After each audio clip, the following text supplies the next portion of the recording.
জুনায়েদ জামশেদ একজন pop star, বিশ্ববিখ্যাত নায়ক। সে তার যে গান, সে একজন বড় গায়ক। তার যে গানের voice, it's really amazing, excellent.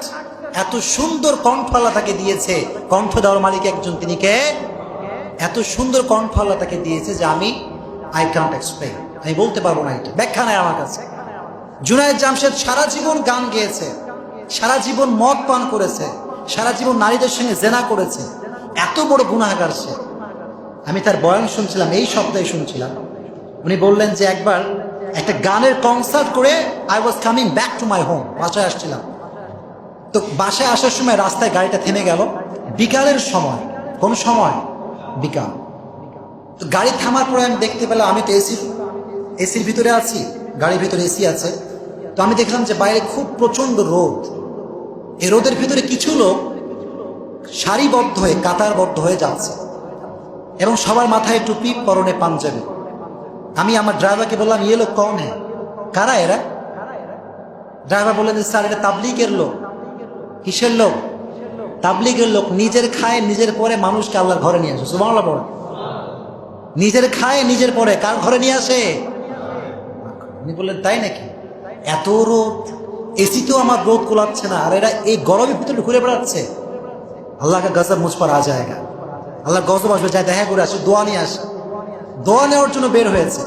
খুব মনোযোগ দিয়ে শুনবেন, হেদায়েত দেওয়ার কিভাবে আল্লাহ হেদায়েত দেয়। Listen me with full concentration, শুনবেন। এবার সে গাড়ি থেকে বের হয়েছে। বের হওয়ার পরে উনি যে মুরব্বী, মেইন যে মুরব্বী, একজন মুরব্বী থাকে কি থাকে না? মুরব্বীকে দিয়ে সালাম দিচ্ছেন, আসসালামু আলাইকুম। উনি বললেন, ওয়ালাইকুম আসসালাম। বলে, আমার জন্য দোয়া করবেন, আমি অনেক বড় গুনাহগার। অনেক বড় কি? তাবলীগের একটা নিয়ম হচ্ছে, যখন আপনি বাইরে গাছতে বের হবেন, যিনি আপনাদের আমির তিনিই কথা বলবেন, পেছনে কেউ কথা বলতে পারবে? তো পেছনে একটা যুবক ছিল। যুবক তো খুব খুশি। আমাকে যত মানুষ চিনে তার অর্ধেক হচ্ছে যুবক, অর্ধেক কি? যুবক। তো যুবকরা গায়ক থেকে খুব ভালো করেছেন, মুরব্বী তো চিনতে পারে না কে এইটা। যুবক যখন আসছে ফিরে মসজিদে চিল্লায় বলছে, তুমি লোগোं को पता है कौन आया था? কে আসছে তোমরা কি সবাই জানো? মসজিদের লোকরা সবাই বলছে, কি হয়েছে, কে আসছিল আবার তোমাদের তাবলীগের ভেতরে? जुनायद জামশেদ है ना, जुनायद জামশেদ पाकिस्तान का टॉप सिंगर, वो आया था। শুনে সবাই অবাক, আয় রে, जुनायद জামশেদ পাকিস্তানের পপ সিঙ্গার, দিল দিল পাকিস্তান যে গেয়েছে, ও আবার তাবলীগে কেন আসবে? এখন এই জায়গায় একজন লোক বসেছিল, এই লোকটা জুনায়েদ জামশেদের সঙ্গে 16 বছর আগে স্কুলে পড়তো। সুবহানাল্লাহ পড়ে। 16 বছর আগে স্কুলে পড়তো। সে সামনে কাতারে বসেছিল। সে বলল, জুনায়েদ জামশেদ এসেছিল তাবলীগে, তোমাদের সঙ্গে কথা বলতে এসেছিল? হ্যাঁ, আমাদের সঙ্গে কথা বলতে এসেছিল। তখন তার মাথায় কাজ করলো যে আল্লাহ আমারে হেদায়েত দিচ্ছে, আমার বন্ধুর হেদায়েত দেয় নাই। আমি চেষ্টা করতে পারি কি পারি না? পারি কি পারি না? এবার সে ট্রাই করলো যে তার বন্ধুর সঙ্গে কেমন করে কন্ট্যাক্ট করা যায়। অনেক কষ্ট করে তার বন্ধুর নাম্বার সে জোগাড় করেছে। সেলিব্রিটিদেরকে পাওয়া খুব মুশকিল। সেলিব্রিটিকে পাওয়া কি মুশকিল। আমি বুঝি বিষয়গুলো। এত কল আসে, কল ধরা মুশকিল হয়ে যায়। এটা আল্লাহ আমাদেরকে অহংকার থেকে বাঁচিয়ে দিক পড়ে না, আমিন। তো জুনায়েদ জামশেদ, তাকে পাওয়া তো খুব মুশকিল। দীর্ঘ লং টাইম ট্রাই করেছে। পরে একদিন কল ধরেছে। কল ধরার পরে যখনই সে সালাম দিয়েছে জুনায়েদ জামশেদ, তখন তাকে পরিচয় দিয়েছে, আমি তোমার বন্ধু, স্কুলের বন্ধু, তুমি কি আমাকে চিনতে পেরেছো? তোরে চিনবো না মানে? তুই তো ক্লাসের টপ লেভেলের শয়তান ছিলি, তোকে চিনবো না ব্যাপারটা কি? আমি তো চিনতে পারছি তোকে। কথা বলতে বলতে এবার তার বন্ধু বলল, জুনায়েদ জামশেদ, আমি তোমার সাথে দেখা করতে চাই। কি করতে চাই? সেলিব্রিটি দেখা করতে চায় না। উনি বললেন যে না, আমি পারবো না দেখা করতে, এটা আমার পক্ষে সম্ভব না। অনেক দীর্ঘদিন চেষ্টা করলেন। লাস্টে Junaid Jamshed number totally block করে দিয়েছে, যে তোমার নাম্বারে আর কল ধরা যাবে না। এবার প্রায় কয়েক মাস পরে আরেক নাম্বার থেকে কল দিয়েছে জুনায়েদ জামশেদকে। কল ধরার পরে যখনই কল ধরেছে, বলছে, আল্লাহর কসম, अल्लाह का कसम देता हूं, मैं काबा के सामने खड़ा हूं, मेरी फोन को मत काटना। আমি আল্লাহর ঘরের সামনে দাঁড়িয়ে আছি, বাইতুল্লাহর সামনে দাঁড়িয়ে কল দিয়েছি, আমার কল তুমি কাটবা না প্লিজ। এবার জুনায়েদ জামশেদ তো, সেও তো মুসলমান, ভিতরে ইসলামের জন্য ভালোবাসা আছে না নাই? সে বলছে, ঠিক আছে বলো, কি বলবা? বললো, আল্লাহর ঘরের এখান থেকে তাসবিহ নিয়েছি, জায়নামাজ নিয়েছি, জমজমের পানি নিয়েছি, তোমাকে আমি দিতে চাই। Just I want to meet you for 5 minute. 5 minute জন্য সাক্ষাৎ করছে, আমাকে একটু চান্স দাও। বলল ঠিক আছে, জাস্ট 5 মিনিট, এর বেশি কথা বলতে আর পারবো? স্কুলের টপ লেভেলের শয়তান গেছে আল্লাহর ঘরে, সেখান থেকে বন্ধুকে জায়নামাজ দিবে, কথা বুঝবেন? তো সে রাজি হয়েছে দেখা করার জন্য, ঠিক আছে রাজি, আমি দেখা করতে আসতে পারবো। তো যখন সে আসছে তার বন্ধু বাসার ভেতরে, সেই স্কুলের বন্ধু কি শয়তান, কি দুষ্টু, যখন তাকাইছে বন্ধুর দিকে, তাকায় দেখে লম্বা লম্বা দাড়ি, সুন্দর জুব্বা, টুপি, পাগড়ি সব লাগায় তার বাসার ভিতরে ঢুকছে। যখন ওইটা দেখেছে, Junaid Jamshed was shocked, thunder, অবাক, কিরে यही मेरा फ्रेंड है, এটাই কি আমার বন্ধু নাকি? বসিয়েছে, বন্ধু হোয়াট ইজ দ্য সিক্রেট, ব্যাপারটা কি? তোমার মুখে দাড়ি, তোমার মাথায় টুপি, কারণটা ইতিহাস কি আমাকে বলতে হবে? 5 মিনিটের জায়গায় 5 ঘন্টা হয়ে গেছে। জুনায়েদ জামশেদ তাকে ছাড়তে পারে না, বলেন সুবহানাল্লাহ। এবার সে বন্ধু বলল যে বন্ধু, এই সব কিছুর পেছনে স্টোরিটা হচ্ছে তাবলীগ। কাহিনীটা কি? তাবলীগে আমি এই পরিবর্তন আমার ঘটেছে। বলল मैं भी जाना चाहता हूँ, क्या है इस तबलीग में, मुझे भी देखना है, চলো আমাকে নিয়ে চলো। এবার ওকে পাঞ্জাবি পায়জামা পরে নিয়ে গেছে তাবলীগে। তাবলীগের বিশাল বড় জামাত, পাকিস্তানের ভিতরে তাবলীগের খুব প্রচলন, খুব তাবলীগ হয় ওখানে। জুনায়েদ জামশেদ যখন আসছে তাবলীগে, সব লোক চলে আসছে, আয় আয় कौन आया है देखो, पाकिस्तान के पॉप स्टार তাবলীগ में आया है। এখন বেচারা এমনি গুনাহগার মানুষ আসছে আল্লাহর মজলিসে, সবাই এসে বলছে তুই ইহা কিউ আয়া है, তুই ইহা কিউ আয়া है, তুমি এখানে কেন, তুমিও থাকবা গান গাওয়ার জায়গায়। ও বলছে ভাই তুম বড়ে মুসলমান হো, मैं क्या नहीं आ सकता, তোমরা খুব ভালো মুসলমান, আমার কোনো ইসলামের মধ্যে পালাপাশা নাই, আমি কি আসতে পারি না? অনেক লম্বা সময় পার করেছে ওখানে। 3 নম্বর যে দিন, লম্বা স্টোরি শর্টলি বলছি, 3 নম্বর দিনে বয়ান ছিল মাওলানা তারিক জামিলের। সুবহানাল্লাহ পড়েন। আরে জেলে বয়ান যে শুনবেন তার সুবহানাল্লাহর মিনিং এখানে রয়েছে। কারণ আমি তো শুনি হেডফোন লাগায়, আমি একটা সমুদ্রে হারিয়ে যাই, এত ইমোশন ভিতরে, এত আবেগ, এত সুন্দর করে কথা বলে। একটা জঘন্য মানুষ সারা জীবন গুনাহ করেছে, আমি বিশ্বাস করি তারিক জামিলের বয়ান যে শুনে হিদায়াত দিবে একজন, তিনি কে? আমি বিশ্বাস করি, আমি আশা রাখি এটা, এত সুন্দর বয়ান তিনি করেন। 3 দিনের বেলায় যে বয়ান শুনেছে জুনায়েদ জামশেদ, শুনে মাথা ঘুরে গেছে। ইয়ে হুজুর কন হ্যাঁ, ইয়ে কন হ্যাঁ, আমার দেখা করতে হবে আসুন। এখন তার বন্ধু বলছে বন্ধু ইনি তো জানো তো না, আলেম নয়, ইনি সেলিব্রিটি, এনার সঙ্গে দেখা করা খুবই মুশকিল। উনি বললেন কি কও তুমি, আমি পাকিস্তানের টপ সিঙ্গার জুনায়েদ জামশেদ, প্রধানমন্ত্রী থেকে শুরু করে সবার সঙ্গে আমি দেখা করতে পারি, তো এই আলেম কौन सी बड़ी बात है, मैं इनसे मिलना चाहता हूं, নিয়ে চলো আমাকে। তো যখন গেছে, তারিক জামিলের তো বডিগার্ড আছে, বডিগার্ডরা এসে সেলফি তোলা শুরু করেছে।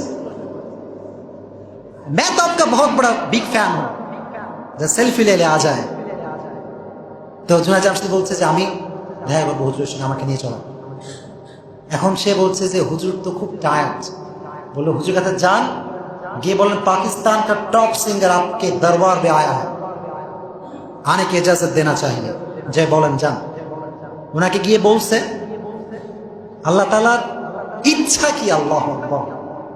ভাই যিনি বললেন আমার সমস্ত অসুস্থ বাপ তাকে আমার ঘরে নিয়ে আসো, সুবহানাল্লাহ।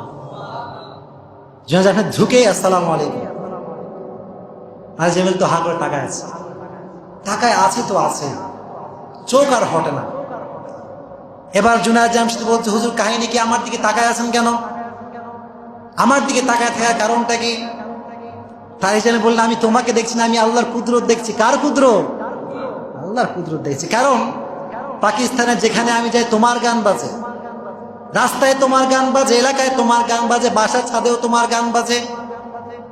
লাস্ট টাইম যখন আমি এয়ারপোর্টে ছিলাম, ভিভিআইপি রুমে আমি বসে আছি, বিশাল বড় একটা স্ক্রিন আমার সামনে আসে, ওই স্ক্রিনে একটা যুবক নাচানাচি করছে, সেটা হচ্ছে তুমি। একটা যুবক নাচানাচি করছে, তার সঙ্গে অনেকগুলো মেয়ে আছে, মদ খাচ্ছে, খুব অবস্থা খারাপ। তো আমি আমার দিলে দিলে বললাম যে আল্লাহ, दुनिया में हर किसी की हिदायत हो सकती है, क्या जुनायद जमशेद का हिदायत नहीं हो सकता? अल्लाह दुनिया सबार तो हिदायत तुम दीते पारो, तो जुनायद जमशेद की हिदायत पेते पारो ना अल्लाह। मेरे रब ने मेरी दुआ को कबूल कर ली, আমার আল্লাহ আমার দোয়া কবুল করে ফেলেছে। আজ আমার রব তোমাকে নাইট ক্লাব থেকে উঠিয়ে নিয়ে এসে আমি তারিক জামিলের চোখের সামনে তোমাকে বসিয়ে দিয়েছি। हिदायत का मालिक कौन? আল্লাহ হেদায়েতের মালিক। এবার জুনায়েদ জামশেদ অনেকক্ষণ কথা বলল, লম্বা সময় কথা বলে বলল, হুজুর একটা প্রশ্ন আছে। প্রশ্নটা হচ্ছে, আমার কাছে সব কিছু আছে, আমার কাছে বাড়ি আছে, টাকা আছে, ধন সম্পদ সব কিছু আমার কাছে আছে, সেলিব্রিটি মানুষ আমি, নারীর অভাব নাই, গাড়ির অভাব নাই, বাড়ির অভাব আমার কাছে নাই, কিন্তু একটা জিনিসের অভাব, আমার হৃদয়ে কোনো শান্তি নাই। হৃদয়ে কোনো কি নাই? I have everything but I don't have peace in my heart. সব আছে হুজুর, মনের ভিতরে শান্তি কোথাও খুঁজে পাই না। এত টাকা, এত পয়সা, কিন্তু মনটা খালি। সবসময় আমি খালি খালি ভাব করি, কি যেন আমার ভিতরে নাই। এই উত্তরটা আমাকে কেউ করতে পারে না। হুজুর, আপনি কি উত্তর দিতে পারবেন? তাহলে আমি বললাম, জুনায়েদ জামশেদ শোনো, মানুষের দুইটা অংশ আছে। কয়টা অংশ? একটা হচ্ছে তার শরীরের অংশ, আর একটা হচ্ছে তার আত্মার অংশ। এই শরীরকে তুমি এসি দিয়ে ঠান্ডা করতে পারবা, পোলাও বিরিয়ানি খেয়ে তোমার পেটকে ঠান্ডা করতে পারবা, কারণ এটা পেটেরই খাবার। কিন্তু আত্মার খাবার এটা এসি নয়। আত্মাকে তুমি এসি দিয়ে ঠান্ডা করতে পারবা না, আত্মাকে তুমি বিরিয়ানি পোলাও দিয়ে ঠান্ডা করতে পারবা না, আত্মাকে তুমি নারীদের সঙ্গে খারাপ কাজ করে শান্তি করতে পারবা না।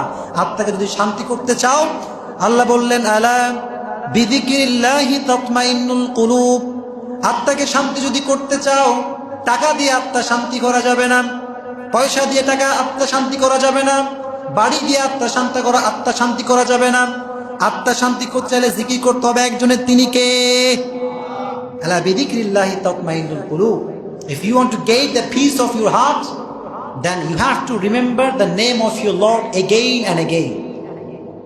শান্তি যদি পেতে চান, মনের শান্তি, জিকির করতে হবে একজনের, তিনি কে? একটা কথা তার লাইফকে চেঞ্জ করে ফেলে। বললো, হুজুর আমি সব ছেড়ে দিলাম, সুবহানাল্লাহ, গান বাজনা সব ছেড়ে দিলাম আজকে আল্লাহর জন্য, সব ছেড়ে দিয়ে আল্লাহর পথে সে চলে আসলো। যখন সে আল্লাহর পথে আসলো, সব ইনকামের সোর্স হচ্ছে গান। গান যখন নাই ইনকাম, তখন আর সব ইনকাম বন্ধ। অনেক লম্বা স্টোরি। যখন ইনকাম সব বন্ধ হয়ে গেছে, ব্যবসা শুরু করেছে, কাপড়ের ব্যবসা। কিসের ব্যবসা? ওখানেও কোনো লাভ নেই, কি নাই, কোনো লাভ নেই। এবার সে লাস্টে কিছু টাকা ছিল, কিছু টাকা বেঁচে গেছে, এ তার ওয়াইফকে দিয়েছে। আর ওয়াইফকে বললো, ये जो मैं तुम्हें दे रहा हूं ये मेरी आखिरी पैसा है, इसके बगैर कोई पैसा मेरे पास नहीं है, দিয়ে দিলাম তোমাকে সব। তার ওয়াইফ এই কষ্ট আর সহ্য করতে পারবে না। বিপদের সময় ওয়াইফ সঙ্গী হলে ভালো লাগে কি লাগে না? লাগে, লাগে। তো উনি দেওয়ার পরে বললেন যে, আমার কাছে আর কিচ্ছু নাই। এবার তার ওয়াইফ বলল যে, আমার যত সম্পদ, আমার যত সোনা সব তোমাকে দিয়ে দিলাম, এর জন্য তুমি ব্যবসা শুরু করো। কি শুরু করো? ব্যবসা। ব্যবসা শুরু করবে, টাকা পয়সা খুব কম, দোকানও খুঁজে পায় না, খুব সময় কম। বলি একটু, এক মিনিটে রাস্তা দিয়ে হেঁটে বেড়াচ্ছে, সবার কষ্ট দেখে একজন, তিনি কে? রাস্তা হেঁটে বেড়াচ্ছে, হঠাৎ করে একজনের সঙ্গে দেখা, मैं तो आपका बहुत बड़ा फैन हूँ, আপনার তো অনেক বড় ভক্ত আমি, আর मेरा जो दादा है वो भी आपका बहुत बड़ा फैन है। আমার দাদাও আপনার ভক্ত, আমার দাদা আপনার দেখা করতে এসেছিল, চলো আমার সঙ্গে। দাদার কাছে নিয়ে গেছে। দাদা বলছে, কি ব্যাপার জুনায়েদ জামশেদ, তুমি ঘুরে বেড়াচ্ছ এরকম ভাবে? বলছে যে, আমার এই অবস্থা। তোমার কি দরকার? বলে, একটা দোকান লাগবে ব্যবসার জন্য। কি লাগবে? বলেন, কি লাগবে? দোকান। দোকান লাগবে, আমার তো মার্কেট আছে। কে দিল ব্যবস্থা করে? মার্কেট আছে আমার, তুমি কোন দোকান নিবা চলো আমার সঙ্গে, আমি তোমার বিগ ফ্যান। তো নিয়ে চলে গেছে মার্কেটে। মার্কেটের সবচেয়ে বড় যে দোকান, বলছে এই দোকানটা তোমার, তুমি যেই কয় টাকা পারবা সেই কয় টাকায় দিবা, বাড়তি কোনো টাকা তোমাকে দেওয়া লাগবে। ব্যবসা শুরু করলো। করতে করতে করতে সিঙ্গার অবস্থায় যে বড় লোক ছিল, হেদায়েত পাওয়ার পরে কাপড়ের ব্যবসা করে আল্লাহ তার চাইতে তাকে বেশি ধনী বানিয়ে দিলেন। বলুন সুবহানাল্লাহ। হেদায়েত দেওয়ার মালিক একজন, তিনি কে? এজন্য আল্লাহর কাছে মন থেকে তওবা করা যাবে তো ইনশাআল্লাহ।